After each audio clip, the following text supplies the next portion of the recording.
So next you're going to meet Kathryn Minshew.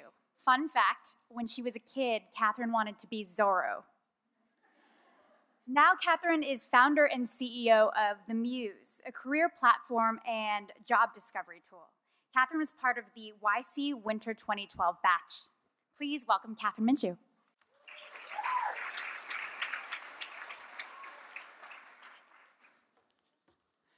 Hey everybody, thank you guys so much for having me. I'm actually really excited. As Ellie mentioned, we were actually in the same batch. So the last time I was up here was also our demo day in March 2012. We actually kind of messed it up, but things have worked out okay since. So hopefully this will be much more exciting. So I want to take you guys through a little bit of Muse history, some of the mistakes we made, a couple of the lessons learned, and a few of the big things that I wish I had known when I got started a couple years ago. So for people who don't know the Muse, as Kat mentioned, we help people figure out what they want to do with their lives. So we give them career advice, we help them see inside companies, understand what's a day in the life, hear from employee evangelists on video about what it means to be a product manager or an engineer or in marketing analytics or community service. And I think when people come to our site sometimes, there's clearly we've been working on it for a while. My co-founder Alex, who's here, likes to describe it as an evolution to awesome, but I prefer to describe it as an evolution from suck to suck less. Because I think that that's, for me, at the core of a lot of startups, is this idea that by the time you often hear about a lot of the companies that are touted as as big kind of technology successes, they've already gone so far past the point of their early, ugly, scrappy MVP roots that it's sometimes really hard to see where they came from. And I know when we were getting started with the Muse, I had a lot of anxiety over the fact that we had this product which was like pretty much an ugly duckling, and I wasn't really sure if it would ever develop into a swan. So I want to kind of take you quickly through our history from suck to suck less, starting with how where the idea came from, which was very much a personal pain point. So I was a political science undergrad. As Kat mentioned, I wanted to be Zorro originally when I was a kid, and then as I grew up, I matured a little bit, and I really wanted to be in the CIA. This actually came from my fascination. I'm not even joking. Why did I want to be in the CIA? It was because I was obsessed with the TV show Alias, and I thought Jennifer Garner was so awesome. And it's a great show. So I remember thinking to myself, and I also liked Model UN at school, but I think when you're a kid, I mean, you have all these ideas about what it is like to do different careers, and it wasn't really until I was a political science major, I got to intern at a US embassy in Cyprus and get chased around by Marines during a training exercise that I was like, you know what, I might not actually be cut out for this. So I went to McKinsey, a really interesting experience, but I knew pretty quickly that I don't actually want to be a management consultant. I moved to Rwanda and Malawi and worked in vaccines, and I was like, holy shit, like everything I do is interesting and I'm learning a lot, but it is nothing like what I thought it would be when I started. So, what if there was something online that could kind of solve this problem? At the same time, I had met my co-founders, Alex and Melissa. This is when we look more badass, but at the time at McKinsey, we were not badass at all. And Alex can tell you some crazy stories. But we did have, a lot of kind of ongoing conversations about how there was a real hole we felt in the marketplace for advice and job listings and support that was really about navigating your career, because the way people were thinking about their career had changed substantially. It wasn't linear, and we all felt very kind of lost. So we decided to start something. The problem was, initially, none of us was technical. Now, actually, Melissa codes backend, Alex codes frontend. I do not code anymore. But we didn't really have a lot of skills. We were pretty broke when we were getting started. So we thought, what can we do? We started with a WordPress site. So this is actually what we launched with in September of 2011. I now think it's ugly as shit, but that's okay because we were really proud of it at the time. And it was a WordPress customized theme that provided career advice from different kind of professionals and managers and execs in a pretty easy to read formatted, targeted at women in their 20s, which investors were telling us was a very, very small market.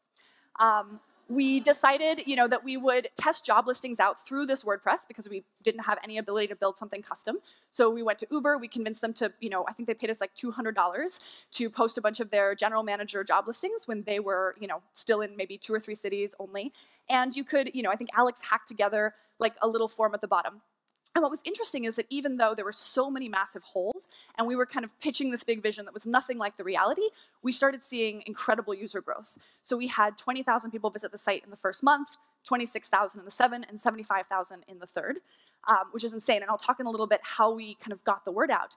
But we ended up being convinced at the very last minute to apply to YC.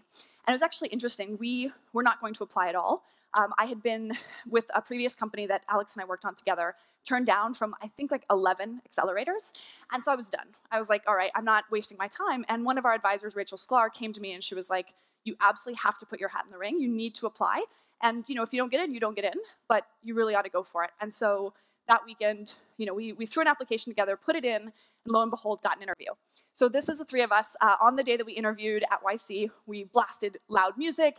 We just came in really pumped up. We kind of were at this point where we've been turned down by almost every single investor in New York City. And we're just like, fuck it. We don't even care. We're going to keep going. We're building something that we believe users want and that data is showing users want. And we really, we hope this works out. But if it doesn't, we're going to kind of keep trying and keep going. We're very, very determined, despite looking very nice up here.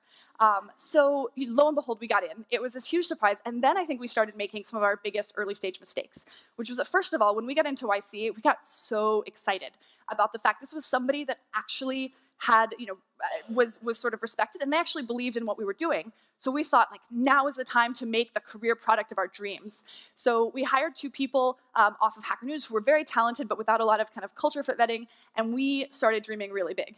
So this is an actual mock-up that Alex built in January of 2012. We went in to talk with PG. It was like one of our first big meetings with him. And we're like, all right, this is what we're building. It's going to have like this predictive data, and then you can enter this, and it'll be personalized, and everything will be completely customized. And like, there's like 12 different features. And he just cut us off, seconds into our big kind of exciting demo. And he was like, that's ridiculous. You will never get that out the door. You need to just fucking launch already. And that hit us pretty hard. We realized that this idea that we were kind of polishing in the corner, sort of like Gollum in Lord of the Rings, was, it was very precious, but it wasn't actually something that we, like by the time we actually got it out there and saw how people were reacting to different elements of it, we'd be dead. We'd run out of money. And so we kind of took a step back.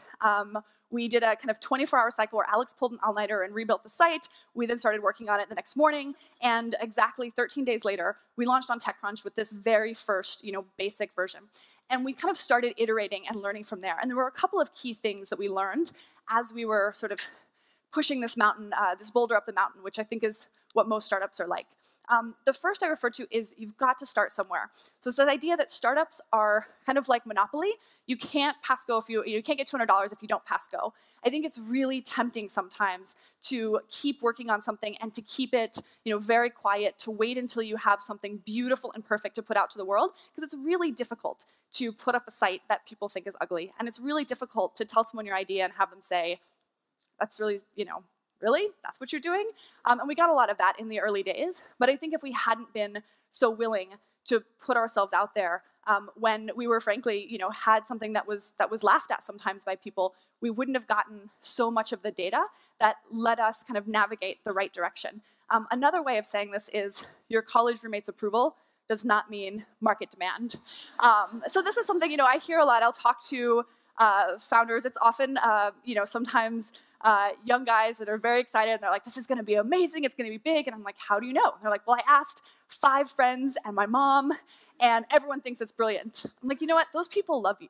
Like, people who love you are going to tell you that they think your idea is good because they believe in you for the most part. Now, they might not always, but I think you've got to kind of put your idea, your baby, right up against the cold, hard light of someone who doesn't give a shit about you and see how it reacts. And ideally, I'm going to go back to this in a little bit, but someone who is actually a user of your target demographic. Because lots of people who will never be the ideal users for what you're building will tell you they don't get it, that it's a terrible idea, that it's ugly. I think the most important feedback, I like to process all feedback, but the most important feedback is from the people that are in your target demographic. So one more point on this. So this is, again, the first version of the Muse. This is what it looks like now. If we waited till it looked like this to launch, we would be dead, and we'd probably all be back at much more boring corporate jobs. So secondly is test everything, but know what's actually important.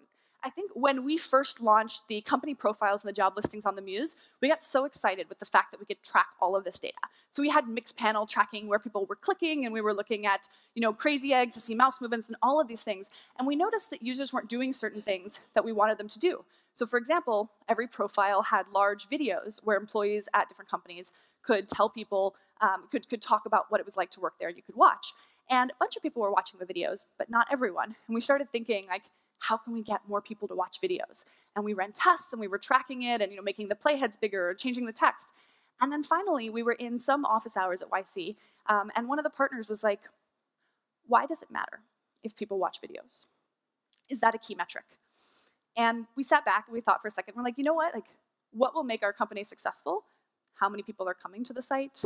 Whether they're applying to jobs, whether they're sharing it with their friends. There are a couple of core metrics that really define success, but whether they're watching videos is not in and of itself one of them. So if watching more videos leads them to apply or to spend longer on the site or to share more with their friends, that's great. But changing something like that in and of itself was actually just distracting us from our core. Now the third, oops, there's Lance. The third is create velocity. And this is kind of the field of dreams idea, which is that I think often startup customer acquisition and kind of early stage media has this idea that if you build it, they will come. And I think the answer that I've seen is no, unfortunately. I wish that were awesome. And in fact, in some case, you may be able to reach your demographic very early. They may be naturally kind of viral in a way. And if you get that, you're very lucky, and that's fantastic. But for most of us, you actually have to go out and kind of scratch and find your audience from among a very, very large pool of potential people who don't necessarily want to share about your product early on. As I said, I've done 2 startups. And the big difference between startup number 1, PYP, which is very dead, and startup number 2, the Muse, which is not dead, is user growth. Figuring out how do you get people to know about you in the first place so that if they do like what you're doing, they can tell. So I've got a couple of things we did to sort of acquire users out of thin air, and we were really broke. So none of these are things that cost any money. But what we found that worked for us, one was to seek out really like-minded groups. So since initially when we started the Muse, now we have over 1 million users a month, from 20 to late 40s, all across the United States, men and women. But when we were starting, we were targeting women in their 20s, generally in a certain type of kind of professional or educational career or trajectory. And so we started making lists of groups. So things like the Stanford Women in Law group, Baldwin Scholars of Duke, like no group was too small. And we would personally write someone in the group and we'd say, hi, I'm Kathryn. I started this company to do XYZ. Would love, if you take a look, I'd really love to hear your feedback. And if you think it's something to be interesting, share it with your members. And then I would actually put something in the email that would basically make it no work for them to share it on. And a surprising number of people, they liked what they found. Most people like providing value and information to others, so they would pass it on to the listservs, the groups, a lot of these underground things that we never could have accessed on our own. The second point is, to make it, you've got to make it insanely easy for people to give you word of mouth. So I always think it's really interesting. A lot of people will email me and they'll say, Kathryn, I just started this company. Like, I would love it if you will tweet about it. If you actually put a tweet in that email, there is like a 5x chance, more high, that people in general will tweet about it because you've just taken out the work. Like asking someone to spread the word is, I think, a really great way of getting the word out, but it's very helpful if you can say, here are a couple of sample tweets or sample Facebook posts that people can literally copy paste. And we found once we started doing that people were more than willing to help, but if helping meant spending 4 minutes figuring out exactly what to write, they were much, much less likely to do it. And then finally, become your own PR machine. So when we started the Muse, obviously nobody wanted to write about us. Lots of people start companies every day, and I was emailing reporters, and they were like, okay, and you're who? I was like, no one actually, but working on it. And so I started thinking, like, what could I do to get links about us and word about us out on big platforms? And one of the things is a lot of these platforms do want guest content. They want people to write and to provide bylines and to provide good content for free so that they can get ads and page views, etc.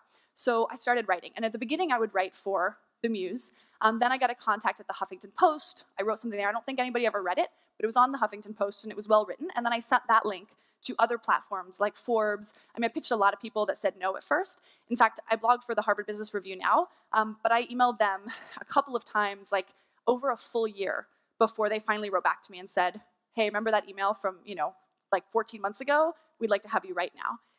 And so, I think no just means wait a little bit and ask me again later often.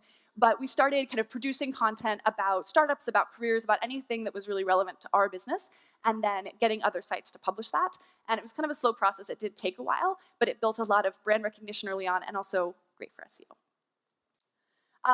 Number 4 is build an amazing team. I think a lot of people have talked about it. So this is part of, not the entire, but part of the Muse team. In fact, 2 people from the Muse team are here today, Meha and Sarah, which is really exciting for me. And the thing is, like, none of these people turn down other job opportunities, other things that they could be doing, because we offer like the most amazing salary and perks in New York City. In fact, that's wildly untrue. We are still a very scrappy company at core. We often cannot offer people what they'd be able to command on the market, but I think as a startup, you have to focus on what you can offer them. And that's often much, much more powerful, especially to the right people. So we often recruit, first of all, by people who love what it is that we're doing and are kind of deeply passionate about the mission. But we also focus on what their individual goals are, personally and professionally, and how we can help make that happen. So during the interview process, we often like to ask people, outside of your core job, what is it you're excited about doing? And people will tell us, I love the idea of speaking to other women in technology. I love the idea of, becoming a marketer who knows more code. Whatever it is, part of our job as founders, I believe, is to connect the people who have taken the risk to be on our team with the things and opportunities that will get them where they want to go. And I also think that, you have to lead by example. So to the point about low salaries below, Alex and I make less than almost everybody on this page, sometimes by a factor of 2 or 3. And that's all right, because I think we are building a team that's in it for the long haul. And that's something that, I think is one of the strongest assets of a startup, because you're competing against these big people with a lot of resources, but they don't necessarily have the fire that your team has. And when you're looking for kind of new hires, obviously everyone knows kind of the classic big sites, your LinkedIns, your Indeeds. There's a lot of up-and-comers, HireArt, Ellie's, the Muse, AngelList. Networks are big, but I also find lurking to be very effective, which I define as figuring out, first of all, spending time on Hacker News, on Twitter, following people that you think might be interesting employees, figuring out what startups are dying or are close to, and nicely approaching people who work there saying, are you in fact looking for a new job? Because often, it's also really helpful, often founders who are going through tough financial situations have to let go people that are incredibly talented. And so if you can actually be known as and kind of reach out to people, they may actually be really happy to hand you or kind of introduce you to an amazing engineer, salesperson, ops person who they completely believe in, but just aren't able to keep on the payroll because the business has changed or because financial situations allowed. So I think that can be really effective. And finally, the last point I want to make is do not believe the hype. I think we exist in a business in which people are always getting funded by Andreessen and appearing on TechCrunch and hitting 13 million clicks, whatever the fuck that means. There's a lot of vanity metrics. There's a lot of patting people on the back. And I think it can be really hard sometimes to exist in that environment, especially when it feels like all you're getting is no. That's one of the reasons I'm such a big believer in focusing on who is your user, where are they, and are you providing them with something they love? Because I think ultimately, if you're really able to hook into a deep need, you're able to build something that people need and that they love, and you can slowly track that acquisition, then 2 users becomes 20 users, becomes 20,000, 2 million, and you become a lot harder to ignore. So overall, you've got to start somewhere, track everything, but know what's important, create your own velocity, don't rely on people to give it to you, build an amazing team, and do not believe the fucking hype, because all of those people who laugh at you or patronize you or tell you no, ultimately, their opinion is often completely irrelevant to your success, and it's going to feel really good to smile at them when you've done it. Thank you.